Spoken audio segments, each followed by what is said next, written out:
Hi friends, welcome to this channel. इस video में हम लोग बीपीएससी मेंस पीवाईक्यू का एक very important topic of GS1 history, that is Santhal rebellion, also known as Santhal Hul, उसे हम लोग देखने वाले हैं। यहाँ से कई बार क्वेश्चन पूछा है और एक इम्पॉर्टेंट टॉपिक है। ठीक है, तो ये 38 मार्क्स के लिए प्रिपेयर किया गया है और आप देख सकते हैं इसे प्रॉपर स्ट्रक्चर में लिखा गया है। जो डायमेंशंस इसमें बहुत ज़्यादा एक्सप्लोर किया गया है, मतलब जितना हम लोगों को रिक्वायर्ड होगा फॉर आवर एग्जाम्स उतने में इसको किया गया। मैं इसको बस ब्रीफली एक बार आपको पढ़ करके थोड़ा समझा दूंगा ताकि जो भी लोग वीडियो को देखेंगे थोड़ा सा उनको एक कंफर्ट होगा। ठीक है, तो देखो, जैसे कि मैंने पहले बोला है कि जब भी कभी 38 मार्क्स का क्वेश्चन आए तो इट इज़ ऑलवेज एडवाइसेबल कि आप एक कोड के साथ उसे स्टार्ट करें for getting extra marks, 1 or 2 marks. ठीक है, तो अब देखो यहाँ पर एक कोड ही दिया है। तो द हुल, हुल मतलब, देखो हुल मतलब होता है कि एक अपराइजिंग होता है ना, जैसे कि आर्म्ड रिवॉल्ट, रेबेलियन टाइप का, तो उसको ही हुल बोलते हैं। तो Hul was not a mere tribal revolt, it was a cry for dignity, land and the self rule, it was given by David Arnold. मतलब ये इन्होंने ये बोला जो हुल है, जो एक रेबेलियन, वो बस एक ट्राइबल रिवॉल्ट नहीं है, बट वो एक एक एक एक क्राई है, एक मतलब होता है युद्ध घोष है फॉर डिग्निटी, मतलब रिस्पेक्ट के लिए, अपने जमीन के लिए और अपने आप को खुद से रूल करने के लिए। ठीक है, अब देखो, अब इंट्रो में आते हैं। The Santhal Hul was a landmark tribal uprising in 1855-1856 against the colonial exploitation in the Damin-i-Koh region. तो ये जो दमनी कोह रीजन है ना, ये बेसिकली जो राजमहल हिल्स हो गया, ये वहाँ पर है। जैसे कि अगर आप देखेंगे तो जैसे झारखंड का पार्ट यहाँ पर, जैसे पाकुर वगैरह हो गया, पाकुर, गोड्डा। ठीक है, और एक संथाल परगना जो हम लोग आगे देखने वाले हैं उसी में वो क्रिएट हुआ था, जैसे साहिबगंज वगैरह हो गया, भागलपुर थोड़ा पार्ट हो गया बिहार का। तो आप ये समझ सकते हैं कि अब दमनी कोह रीजन क्या है, इसे मैंने एज ए मैप में भी यहाँ पर बताया हुआ है। ठीक है, अब इंट्रो में ही हमने स्टार्टिंग में एक बोल दिया कि इट वॉज लेड बाय, तो सिद्धू कान्हू, चांद भैरव, फूलो एंड झानू मुर्मू। ठीक है, जो लोग दुमका के होंगे या जो गए होंगे उन्हें पता होगा कि इनके नाम पर वहाँ पर कॉलेज भी है। ठीक है, उसी एरिया में। ओके, तो इंट्रो में हमने पहले तो सबसे पहले एक कोड दे दिया, उसको फिर हमने थोड़ा बहुत बताया कि इसका उसका ईयर क्या था, वो किस रीजन में हुआ था और किन्होंने इसे लीड किया था, और एक रफ मैप टाइप का ड्रॉ कर दिया, बिहार झारखंड पर दिखा दिया दमनी को ये है। ठीक है, अब हम लोग आते हैं फीचर्स में। तो यहाँ पर फिर से मैंने एक कोड दिया है, the most moral war in the Indian history, मतलब क्या सही है क्या गलत है, मोरल हो गया, राइट। तो ये सबसे सही वॉर था in the Indian history as said by historian RC Dutt. अब इसका फीचर्स हम लोग देख, तो एक था कि सडन आउटब्रेक हो रहा था। तो क्यों हो रहा था? Land alienation. अभी संथाल लोगों को अंग्रेज अपने जमीन से अलग कर दे रहे थे, तो उसी को बोलते हैं लैंड एलियनेशन। वो उनका जमीन को हड़प रहे थे, या फिर उनके जमीन पर वो रेलवे वगैरह, रोड वगैरह कुछ क्रिएट किया करते थे, तो उन्हें अपना जमीन को खाली करना पड़ता था। और जमीन एक ऐसा चीज था ट्राइबल्स का, जो कि एक उनका वहां पर भगवान भी, एक तरह से साल ट्री वगैरह हो गया, हम लोग आगे देखने वाले हैं। तो एक बहुत जुड़ाव होता था कि उनका सब्सिस्टेंस फार्मिंग भी होता था, वो लोग सब कुछ ही वहां पर किया करते थे, उसी जंगल में रहा करते थे, उसी जमीन पर रहा करते थे। और जब अंग्रेज आए तो उन्होंने संथालों को अपने ही जमीन से अलग करने का कोशिश किया और किया भी था। तो ये ऑब्वियसली बात है, बहुत भड़के होंगे वो। फिर दूसरा अंग्रेजों ने क्या किया, फोर्स्ड लेबर, बेगार, मतलब कि जबरदस्ती करना ही करना है, पैसे मिले ना मिले करना ही करना है, उसको बेगार बोलते हैं। तो ये भी करवाया। फिर एक्सेसिव रेवेन्यू का डिमांड कर दिया, जहां सपोज देना चाहिए था 1 रुपी, बस एक आपको समझाने के लिए बोल रहा हूं, जहां पर 1 रुपया देना चाहिए था वहां आप उनसे 100 रुपया मांग रहे हैं। तो एक्सेसिव रेवेन्यू डिमांड हो गया, जो कि सही नहीं था। तो इसी कारण से क्या हुआ कि ये लोग बहुत भड़क गए और ये एक एक एक, एक हुल का ये एक फॉर्म लिया। तो देखो, जैसे कि मैंने इसमें क्या किया है, एक ट्रायंगल ड्रॉ कर दिया कि ये किसके द्वारा हुआ था। तो ये हुआ था किसके कारण से हुआ था, और फिर यहाँ पर एक एरो देके दिखाई दिया किसने किया था। तो जमींदार ने किया था, ये महाजन ने किया था, जो कॉलोनियल आउटपोस्ट, मतलब जो कि अंग्रेजों के जो आदमी थे वो हो गए थे। ठीक है, महाजन वगैरह वही होता है, मनी लेंडर जो होता है, जो पैसे देगा लेकिन बहुत ज्यादा रेट पर देगा, इंटरेस्ट पे। बाद में अगर वो जो संथाल थे पैसे वापस नहीं कर पाएंगे तो यूज टैक्स लिया करता था, उनका जमीन, उनका घर को हड़प लिया करता था। ठीक है, तो अब इसका सेकंड फीचर देखते हैं, जब प्रीकर्सर टू 1857 रिवॉल्ट। हमने देखा कि कैसे 1857 रिवॉल्ट जो है इसे first war of Indian independence भी कहा जाता है। ठीक है, ये एक तरह से ये यूनाइट भी किया बहुत जगह के लोगों को भी। और ये जो संथाल रिबेलियन हुआ ये इससे भी पहले हुआ, क्योंकि 1855 में हुआ, 1856 में ये हुआ, तो उससे पहले हुआ। तो एकजुटता दिखाया, मतलब कि सेल्फ रूल के लिए, स्वराज के लिए किया गया, और वो 1857 रिवॉल्ट के लिए के से पहले ही ये हो गया। ठीक है, यहां पर क्या हो कि indigenous resistance coupled with anti colonial consciousness, तो ये सब कीवर्ड्स है, इसको याद कर लेना, थोड़ा सा अच्छा दिखेगा। और इसका मतलब तो यही है ना कि जो इंडिजिनस जो मेरा खुद का है, मैं उसको रेजिस्ट कर रहा हूँ। ये जो अंग्रेज जो दबाव डाल रहा है, जो मेरे से फोर्स लेबर करवा रहा है, मेरा जमीन ले रहा है, टैक्स बढ़ा दिया, मैं अपनी तरह से इंडिजिनस तरह से मैं उसको, और यहाँ के लोग उसको रेजिस्ट कर रहे हैं। क्यों कर रहे हैं, कैसे कर रहे हैं? तो एंटी कॉलोनियल कॉन्शियसनेस है, मतलब कि हाँ, अंदर में है कि ये अंग्रेज है, ये हमारे खिलाफ है, इनको भगाना, तो ये कॉन्शियसनेस है। ठीक है, कम्युनिटी सॉलिडारिटी का मतलब होता है कि जो कम्युनिटी है वो वहां पर लोग एकजुट हो जाएं। ठीक है, तो कम्युनिटी सॉलिडारिटी ये भी एक कीवर्ड है, आप इसको नोट कर सकते हैं। इसका मतलब बस इतना हुआ कि लोग एकजुट हो गए। तो कैसे लोग एकजुट होंगे? जबकि स्ट्रॉन्ग किनशिप नेटवर्क होगा, इसमें सब आ जाएंगे, मेल आ जाएंगे, फीमेल आ जाएंगे, चिल्ड्रन आ जाएंगे, सब लोग मतलब एकजुट हो गए, तो स्ट्रॉन्ग किनशिप हो गया कि अब एक साथ मिल करके इन्हें यहां से भगाना है, इसके लिए हमें हमें एक रिवॉल्ट करना है। ठीक है, तो इसके तहत क्या हुआ कि 50,000 संथाल इकट्ठा हो गए एट भगनाडी। ये जो लोग जानते होंगे, साहेबगंज नाम का एक जगह है अभी के झारखंड में, ये वहीं पर है भगनाडी। तो एकजुट हो गए 50,000। आप सोचो उस टाइम पर, जबकि कोई ऐसा कोई कम्युनिकेशन का ऐसा कोई मॉडर्न नेटवर्क नहीं था, वहां पर से 50,000 अगर एक कम्युनिटी के लोग एक जगह आ गए एक कॉमन एनिमी को हराने के लिए, तो ये नहीं दिखाता कि कितना उसका कम्युनिटी स्ट्रांग था, उनका किनशिप नेटवर्क कितना स्ट्रांग था, है ना। फैमिली का कॉन्टेक्ट हो गया, मेल फीमेल एवरीवन एक साथ आगे भगाना ही भगाना है। ठीक है, तो हमने इसका ये देखा, बेसिकली 3 देखा। अब हम आते हैं कॉजेज में कि क्यों हुआ था। तो हमने ऊपर एक हमने हल्का सा जाना था कि लैंड एलियनेशन हो रहा है। ठीक है, अब कैसे हो रहा है? तो जो उनका जमीन है तो उनको ट्रांसफर कर दिया जा रहा है, किसको की तरह है? तो जो बड़े जमींदार हुआ करते थे, दिक्कू दिक्कू मतलब आउटसाइडर्स, ये उन लोगों का टर्म था। जो बोलते हैं ये जो बाहरी लोग हैं, ये हमारे यहाँ के लोग नहीं है, तो वो दिक्कूज हो गए। ठीक है, तो यही है, तो जमीन, उनका जमीन किन्हीं और को दे दिया जाता, किनको? तो बिग जमींदार को, दिक्कूज को। अब इसी कारण से क्या हुआ ना कि देखो, जो ऑफिशियल्स हो गए थे वो तो बहुत ऑप्रेसिव थे, वो बहुत तंग किया करते थे, टैक्स वगैरह हाई करते थे, एक्सप्लॉइटेशन किया करते थे, बहुत हद तक तंग किया करते थे। और प्लस क्या हो रहा था कि जो जमींदार हुआ करते थे ये भी एपैथेटिक थे। अब जमींदार तो आप जानते हो कि जो परमानेंट सेटलमेंट हुआ था ऑफ 1793, उसके तहत ये जमींदारी प्रथा स्टार्ट हुआ था। ठीक है, तो इनका भी, ये भले ही इंडियन थे, लेकिन इन्हें संथाल लोगों के लिए या अदर इंडियंस के लिए कोई एक सहानुभूति वो नहीं था। ठीक है, तो वो बहुत एपैथेटिक थे, उन्हें कोई मतलब ही नहीं था क्या कंडीशन है संथाल लोगों का। ये दे वर जस्ट प्रो ब्रिटिश, और वो भी वही एक्सप्लॉइट किया करते थे। हाई रेंट वो लिया करते थे, हाई रेवेन्यू वो लिया करते थे, रेवेन्यू मतलब हाई लैंड रेवेन्यू वो लिया करते थे। इस कारण से जो संथाल वो बहुत अनहैप्पी थे, और जो ऑपरेसिव ऑफिशियल्स वो इन्हीं को ही तंग किया करते थे। ठीक है, तो अब आते हैं हम लोग रेवेन्यू प्रेशर में। तो देखो उसको मैंने कैसे लिखा है। तो जो loss of the traditional rights एक होता है ना, कि जो जैसे कि संथाल लोग थे, उनका जंगल में सब कुछ वो वहीं से रहा भी करते थे, सब कुछ जो सोर्स होता था, इनकम हो गया, जो भी थोड़ा बहुत होता था उनका, या जैसे सब्सटेंस हो गया, सब कुछ तो उनका उनका वहीं से था। आप आज भी देखेंगे तो जो तेंदू लीव्स होता है ना फॉर बीड़ी, तेंदू पत्ता, आज भी एक तरह से वो उनका राइट है, वहीं पर वो लोग काम काम करते हैं। तो उसे साल लीफ हो गया, उसे कुछ बना दिया साल लीव्स के पत्ते से, तो वो सब उनका कुछ राइट्स था। फिर जैसे कि ये जमीन है, यहाँ पर मैं खेती करूंगा, मैं अपने तरह से खेती, मैं स्लैशन बंद करूंगा, तो कुछ उनका एक अधिकार था जो कि शुरू से चलता आ रहा था। ये अंग्रेज लोग आए, उनका उन सभी जो अधिकार था उनसे उन्हें वंचित कर दिया, गुस्सा हो गए। जैसे फिर मैंने बोला हाई लैंड रेवेन्यू डिमांड्स। ठीक है, अब देखो हर बार एक चीज को रिपीट नहीं करना है। जैसे मैंने हाई लैंड रेवेन्यू डिमांड लिखा, तो आप चाहो तो यहाँ पर हाई रेंट लिख दो, एग्जैक्ट सेम वर्ड रिपीट मैं नहीं कर रहा हूँ। ठीक है, बस समझाने के लिए मैं इसको बोल रहा हूँ।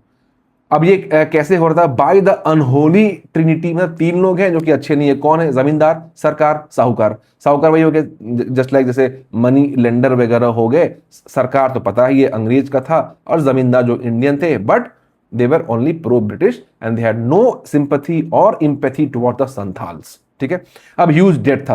अब हमें कैसे पता कि कर्ज बहुत था? तो बिपिन चंद्रा जी ने अपनी किताब में बोला गया कि 50% से लेकर के 500% का इंटरेस्ट उनके ऊपर था, और ये कामिया सिस्टम चलता था। मतलब कि ये अक्रॉस जनरेशंस जाएगा। मतलब कि सपोज कोई एक संथाल है, उनके ऊपर अंग्रेजों ने 500% का कर्ज दे दिया। उन्होंने 1 रुपया लिया, चुका नहीं पाया, अब सपोज वो 500 हो गया, रफ फिगर में दे रहा हूं। अगर सपोज उनका डेथ हो गया तो जो उनके बच्चे हैं वो उनके ऊपर भी वो टैक्स आएगा। तो that is known as Kamiya system as said by historian Bipin Chandra sir. ठीक है, अब आता है कल्चरल एलियनेशन। मतलब कि हर लोगों का एक कल्चर होता है, वो जिस तरह से वो जीते, that is culture.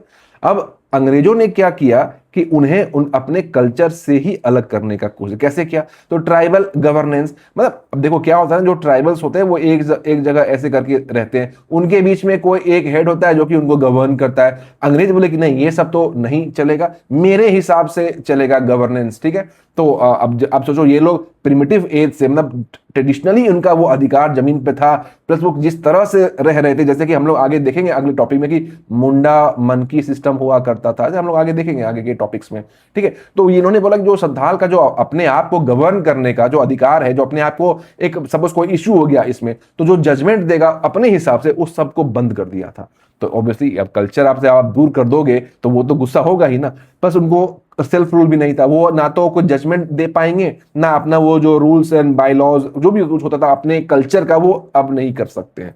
Plus they can't worship Thakur Bunga. Thakur Bunga इनके एक भगवान होते थे, जिनको कि ये लोग बहुत मतलब बहुत अच्छा मान रहे हैं, बहुत पूजा कर रहे हैं। ये इन लोगों ने क्या किया कि इनके वर्शिप पे भी इन्हें बहुत दिक्कत देने लगे अंग्रेज लोग। तो इसी कारण से तो ऐसा कहा जाता है कि ये कल्चरली एलियनेट हो गए अपने जमीन से। कौन किया? तो अंग्रेज ने किया। ऐसे इतना कुछ किया जाएगा तो गुस्सा तो होगा ही। अब देखो अंग्रेजों ने और क्या किया, ये एनक्रोचमेंट करने लगे लैंड का। तो कॉलोनियल एनक्रोचमेंट के क्या किया? Land grabbing. जमीन किसी का भी कुछ भी बहाना दे तो नहीं भी बांधो, बस उसको ग्रैब कर दो, उसको मतलब अपने पास में कर लो, for no reason, no compensation, कुछ नहीं, बस लैंड हथिया लिया एक तरह से। किसके लिए? रोड के लिए किया, रेलवे के लिए किया। इससे क्या हुआ ना कि सर लॉस हो गया उनका सेक्रेड ग्रूव का। सेक्रेड ग्रूव क्या होता है कि मतलब कि जैसे एक जंगल का एक पार्ट हो गया, जहां पर कि जो भगवान को वो मानते हैं या जिस पेड़ पौधे फूल का वो पूजा करते हैं, तो वहां पर रोड बनाने के लिए, रेलवे बनाने के लिए उस फॉरेस्ट के एरिया को कट करना शुरू कर दिया अंग्रेजों ने। वहां पर क्या हुआ कि साल ट्री हुआ करता था। साल ट्री में एक भगवान उनके थे, उनका नाम था जहेर आयो। तो जहेर आयो, अब अगर जंगल ही नहीं रहेगा तो साल पेड़ नहीं रहेगा, और साल पेड़ ही हाउस करते थे उनके एक डीटी को, भगवान को, जिनका नाम था जहेर आयो। तो वो लोग अब जहेर आयो भी वहां पर नहीं रहा। तो कितना गुस्सा होगा आप सोचो उन लोगों में कि भगवान को भी ले लिया, सेक्रेट ग्रूव जो हमारा वर्शिप था, सब कुछ था हमारा, वो सब कुछ ही छीन लिया, खाना वगैरह सब कुछ हमारा छीन लिया, तो होगा ना गुस्सा। तो इसीलिए धेंस दे वांटेड सतयुग, द रेन ऑफ ट्रुथ। ठीक है, अब इसके लिए क्या किया? तो उन्होंने रिवॉल्ट किया। कैसे किया? अब देखो हमने कोर्स को यहां पर देखा है कि कैसे कब तक हुआ था। तो कोर्स में 30 जून 1855 को स्टार्ट हुआ था एट द भगनडी। तो यहां पर क्या था? हुल बिगैन। ठीक है, अब जुलाई अगस्त में 1855 में अटैक्स ऑन जमींदार कहां हुआ? तो भागलपुर में हुआ, बीरभूम में हुआ। देखो बीरभूम जो एरिया है ना, वो आपका वेस्ट बंगाल का जो पार्ट हो गया, वो वहीं पर है। जो लोग शायद जानते होंगे उनको, मतलब वो सूरी वगैरह एक जगह है, बोलपुर एक जगह है, तो ये वेस्ट बंगाल का पार्ट, मतलब है बिहार, झारखंड और बंगाल, इसी के आसपास का वो सब एरिया था बीरभूम। ठीक है, ऐसे बहुत सारा है, सिंहभूम, बीरभूम, मानभूम। तो आप यहाँ पर आपको कंफ्यूज नहीं होना है। ठीक है, तो अब देखो, अब बात आया सितंबर और अक्टूबर का 1855 में। यहाँ पर ब्रूटल सप्रेशन किया गया। मतलब अंग्रेज इकट्ठा होकर के अपने पूरे आर्मी, हम लोग आगे देखने वाले कि उन्होंने मेजर जनरल रैंक के अधिकारी को भी यहाँ पर भेज दिया कि कैसे भी करके इनका जो सप्रेशन है उनको दबाओ। ठीक है, और इस कारण से जनवरी 1856 में सिद्धू और कान्हू को एग्जीक्यूट कर दिया, which led to the culmination of this revolt. अब इसमें ब्रिटिश एक्शन देखो क्या किया, मैंने एक एक्स्ट्रा डायमेंशन देने का कोशिश किया। आप चाहो तो ये ना भी आपको कोई इशू नहीं होगा, बट ठीक है, एक आप लिख दोगे तो एक एक्स्ट्रा एक डायमेंशन खुल गया इसमें। तो ब्रिटिश एक्शन ने क्या किया? मार्शल लॉ लगा दिया। मतलब जो भी राज होगा वो अंग्रेज का ही राज होगा, थोड़ा मिलिट्री ही राज होगा बस। ठीक है, मैसेकर कर दिया पीपल को, बहुत लोगों को मार दिया। हमने देखा था ब्रूटल सप्रेशन बाय, तो उसमें एक तो थे मेल जिन, जो मैंने कहा था, तो उनका नाम था लायड। ठीक है, तो यहां पर ये होगा। फिर गांव को खत्म करना शुरू किया, जला दिया, तोड़ दिया, खत्म कर दिया पूरा, कहीं रोड बना दिया, कहीं कुछ कर दिया। तो इसको इस हुल को दबाने के लिए ब्रिटिश ने ये सब किया था।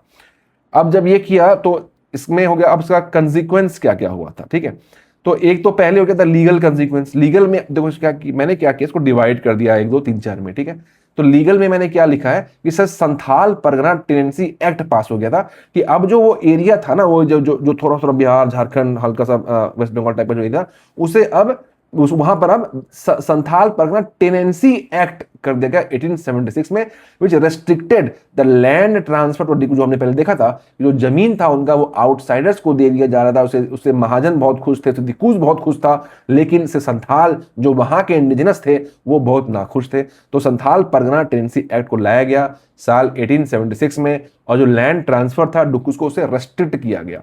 ठीक है, उसी तहत में एक और एक्ट पास किया, उसका नाम था Bihar tenancy act of 1885।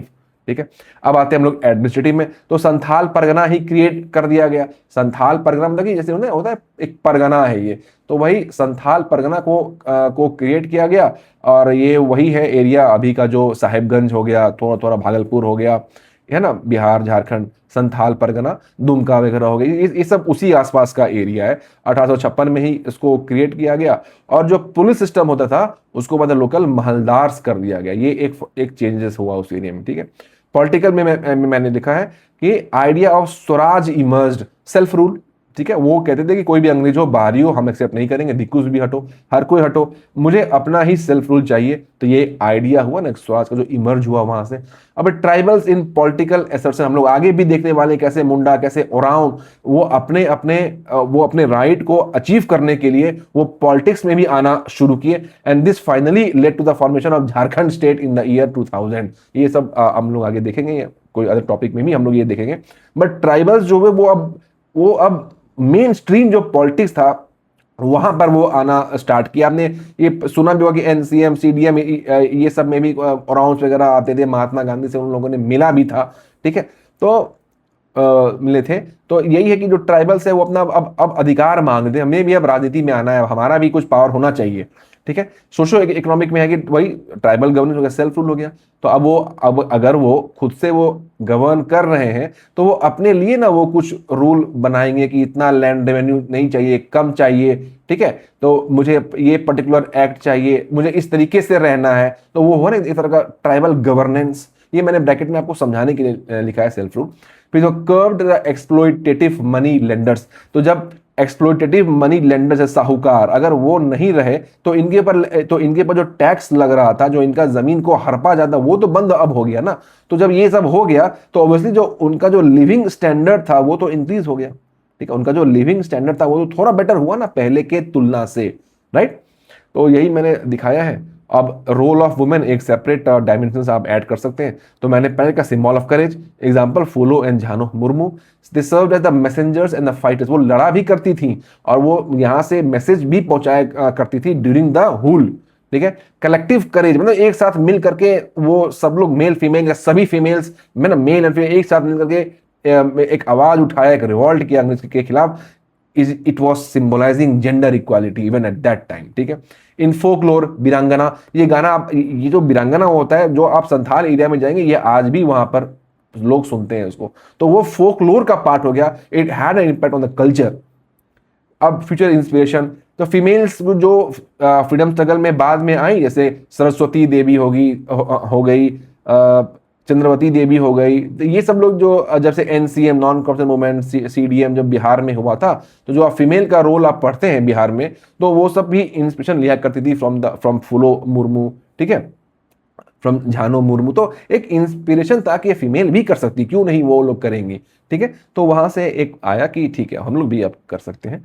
But क्या हुआ ना कि ये जो रेबेलियन था वो फेल हो गया। क्यों फेल हुआ? Military inferiority. अब इन लोगों के पास हुआ करता था बोज एंड एरो, मतलब तीर धनुष के साथ वो लड़ा करते थे, जबकि अंग्रेज के पास तोप था, बहुत कुछ था ना, तो एडवांस टेक्नोलॉजी था उनके पास उस समय के हिसाब से, बट यहाँ तो कुछ नहीं था। फिर प्लस क्या था, नो पैन इंडिया। अभी 1857 के लिए लोग वहां प्रिपेयर हो रहे थे, पूरा देश इकट्ठा किया जा रहा था, लोग मतलब ठीक है, एक होता ना कि एक कलेक्टिव कॉन्शियसनेस में बिल्डअप हो रहा था देश के अदर पार्ट में, बट यहाँ नहीं था। ये अलूफ थे, ये अपना अलग लड़ रहे थे against the British, and they were not align to the mainstream के अदर पार्ट में क्या चल रहा है, नहीं तो उतना आइडिया था वो। ठीक है, पिया हुआ फिर कास्केडेड ब्रिटिश रेस्पॉन्स, ये लगातार मतलब कि जो ब्रिटिश रेस्पॉन्स था वो इतना फोर्स से किया, ह्यूज मतलब ब्रूटल, एकदम बहुत खतरनाक तरह का रेस्पॉन्स हुआ by using the technology of that time. और जो इनका गुरिल्ला टैक्टिक्स था वो इसके सामने टिक ही नहीं पाया, और इसके कारण से कि बहुत सारा डेथ हो गया संथाल का, और जो इनके लीडर्स थे उनका भी डेथ हो गया, और ये मूवमेंट कर्व हो गया। ओके, तो अब हम कंक्लूड करते हैं। क्या होता है ना, देखो जब एग्जाम में ऐसा कुछ डायमेंशंस रहेगा तो कंटेंट ऑलमोस्ट यही रहेगा, आप कुछ एडिट कर सकते हो उसमें, ऐड कर सकते हो, बट मोर और लेस तो यही सेम रहेगा। इसी में आप थोड़ा बहुत ऐड करोगे, या जो एग्जाम में डायमेंशंस पूछा है वो डायमेंशंस को लिख दोगे। ठीक है, अब हम लोग कंक्लूड करेंगे। तो मैंने क्या किया, हम एक कोट और ले लिया। तो क्या किया, the tribal communities revolted more often and far more violent than others in India. मतलब जो ट्राइबल थे, जैसे कि संथाल सपोज आप समझो, ये लोग बहुत ज्यादा बार रिवॉल्ट किया करते थे और बहुत वायलेंटली वो रिवॉल्ट किया करते थे then any other in India.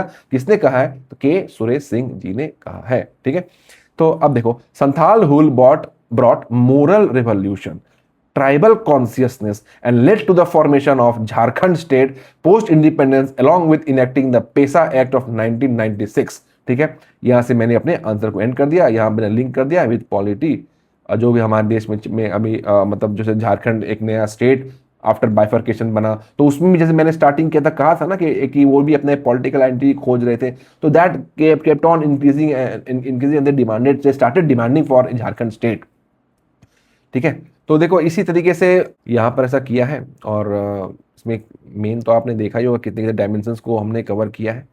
ठीक है, एक बार मैं फिर से एक बार यहाँ पर देख लेता हूँ, दिखा देता हूँ। देखो, मैं एक टॉपिक था अबाउट संथाल रिबेलियन, मैंने यहाँ पर एक कोड दिया, और फिर एक इंट्रो यहाँ पर बोला आपको, इट वॉज लेड बाय, किसमें लिखा, एक मैप दिखा दिया है, फीचर्स में भी मैंने एक कोड दे दिया, अभी मैंने इसका 3 कारण दिखा दिया, हालांकि इसके अंदर में बहुत सारे कारण है, बट थोड़ा स्पेस का ताकि कम ना पड़ जाए, इसीलिए मैंने बहुत सारे कारण को एक में ही यहाँ पर ऐड कर दिया है। और इसमें कॉजेज हैं, कॉजेज को भी मैंने लिख दिया है, इसमें 5 कॉज दे दिया है। तो दे वांटेड सतयुग, फिर course of the revolt, rebellion कैसे हुआ था, उसका कंसिक्वेंस क्या था। अभी आता है कभी कभी सिग्निफिकेंस भी लिखो, तो देखो कंसेप्ट तो नो मोर अबाउट यही सेम ही रहेगा ना, वो थोड़ा बहुत बीच में कुछ चेंज आ जाएगा। कि अब जैसे आप मान लो आपको लिखना है सिग्निफिकेंस, तो भी आप लिख दोगे ना कि ठीक है, idea of the Swaraj emerge, ये गलत तो नहीं होगा ना, कि अब सिग्निफिकेंस क्या है, उसका अहमियत क्या है, उसका इंपॉर्टेंस क्या है, तो idea of Swaraj emerge, yes. तो वही है कि क्वेश्चन का डिमांड जैसा रहेगा, थोड़ा बहुत आप चेंजेस करोगे, but more over I think it will be the same.